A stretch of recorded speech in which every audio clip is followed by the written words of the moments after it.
बच्चों, संज्ञा पढ़ने का हमारा उद्देश्य यह है कि शुद्ध भाषा का ज्ञान हो सके, जाति, गुण, भाव, व्यक्ति इत्यादि के बारे में जानकारी हो सके, नवीन शब्द भंडार की वृद्धि हो सके एवं भाषा शैली और लेखन का विकास हो सके।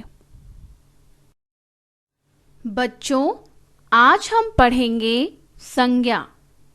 तो सबसे पहले मैं आप सभी लोगों को एक कविता सुनाऊंगी। आप सारे लोग ध्यानपूर्वक सुनिए। देखो छत पर आया मोर, देखो छत पर आया मोर, बच्चों तुम मत करना शोर, बच्चों तुम मत करना शोर, वरना यह उड़ जाएगा, वरना यह उड़ जाएगा, पेड़ों में छिप जाएगा, पेड़ों में छिप जाएगा। बच्चों, इस कविता में आए छत, मोर, बच्चों, पेड़ों शब्द स्थान, प्राणियों, वस्तुओं और व्यक्तियों के नाम हैं। इन्हीं नामों को संज्ञा कहते हैं। एक बार मैं फिर से कविता गाती हूँ, आप ध्यान से सुनिए। देखो छत पर आया मोर, बच्चों तुम मत करना शोर, देखो छत पर आया मोर, बच्चों तुम मत करना शोर, वरना यह उड़ जाएगा, पेड़ों में छिप जाएगा, वरना यह उड़ जाएगा, पेड़ों में छिप जाएगा। तो बच्चों, इस कविता में बच्चों, छत, मोर, पेड़ ये जो शब्द है यह संज्ञा है। इन्हीं नामों को संज्ञा कहते हैं। तो बच्चों, संज्ञा की परिभाषा यह होगी, किसी व्यक्ति, वस्तु, स्थान अथवा भाव आदि के नाम को संज्ञा कहते हैं। जैसे श्याम, दिल्ली, आम, मिठास आदि। प्राणियों के नाम मोर, घोड़ा, अनिल, किरण, जवाहरलाल नेहरू आदि। वस्तुओं के नाम अनार, रेडियो, किताब, संदूक आदि। अर्थात वस्तुओं के नाम जितने भी वस्तु होते हैं वह संज्ञा के अंतर्गत आते हैं। स्थानों के नाम कुतुब मीनार, नगर, भारत, मेरठ आदि। अर्थात स्थानों के नाम संज्ञा के अंतर्गत आते हैं। भावों के नाम वीरता, बुढ़ापा, मिठास आदि। बच्चों, भाव हमारे मन के विचारों की एक विशेष अवस्था होती है। जैसे बचपन, मोटापा, मिठास, उमंग, मानवता, चतुराई, मित्रता। अगर हम सरल शब्दों में भाव का अर्थ समझें तो यह होगा कि आप इसे छू नहीं सकते, केवल अनुभव कर सकते हो। बच्चों, अब हम संज्ञा के कुछ उदाहरण पढ़ेंगे। जैसे पक्षी चहचहाने लगे। इस वाक्य में पक्षी जो है वह संज्ञा है। दूसरा वाक्य है रिया विद्यालय जाने की तैयारी कर रही है।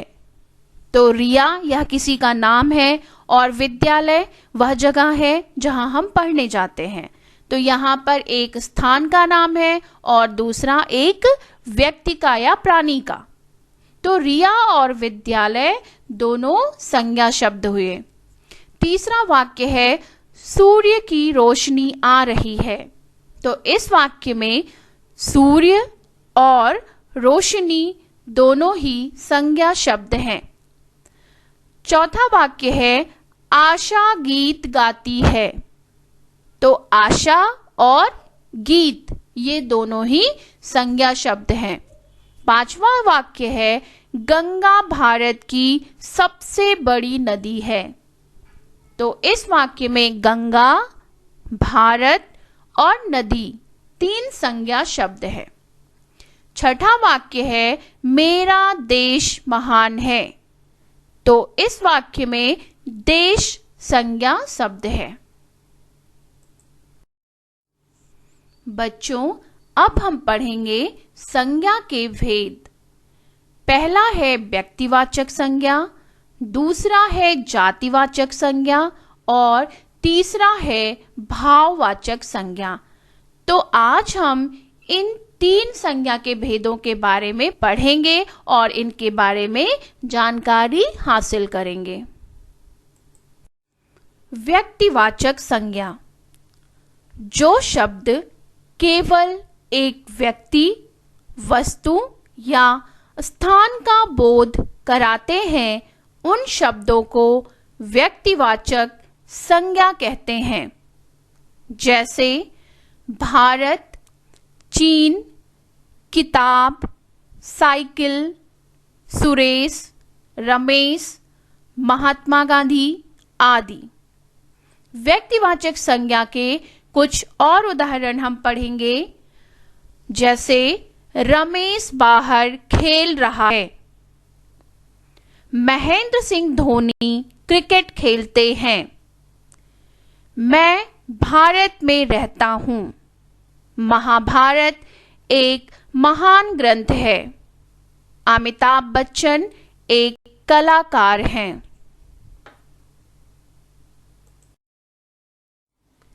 जातिवाचक संज्ञा, जो शब्द किसी व्यक्ति, वस्तु या स्थान की संपूर्ण जाति का बोध कराते हैं उन शब्दों को जातिवाचक संज्ञा कहते हैं। जैसे मोबाइल, टेलीविजन, गांव, विद्यालय, आदमी, जानवर आदि। जातिवाचक संज्ञा के अन्य उदाहरण, विद्यालय में बच्चे पढ़ते हैं, बिल्ली चूहे खाती है, पेड़ों पर पक्षी बैठे हैं। भाववाचक संज्ञा, जो शब्द किसी चीज या पदार्थ की अवस्था, दशा या भाव का बोध कराते हैं उन शब्दों को भाववाचक संज्ञा कहते हैं। जैसे बचपन, बुढ़ापा, मोटापा, मिठास आदि। भाववाचक संज्ञा के उदाहरण, पहला, ज्यादा दौड़ने से मुझे थकान हो जाती है। दूसरा, लगातार परिश्रम करने से सफलता मिलेगी।